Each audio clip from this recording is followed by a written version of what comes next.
آبجی یه دقیقه این در رو وا میکنی، من دستم بنده. سلام. یا ابوالفضل، چیه جن دیدی؟ صد رحمت به جن، این چه قیافه‌ایه؟ پیش کی عمل کردی؟ عزیزم من برای اینکه زیباییم 100 برابر بشه رفتم پیش دکتر محمدی تو سعادت آباد لیفت شقیقه کردم. انقدرم طبیعیه هیچکی نمیفهمه. فرهاد جان یه چیزی به این خواهرت بگو. ای بابا آبجی تو دیگه خیلی روکی. روک چیه؟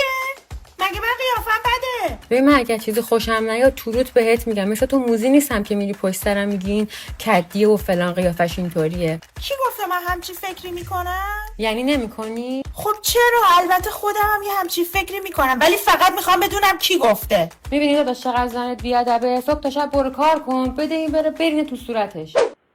الو سلام، وقتتون بخیر. مطب دکتر محمدی؟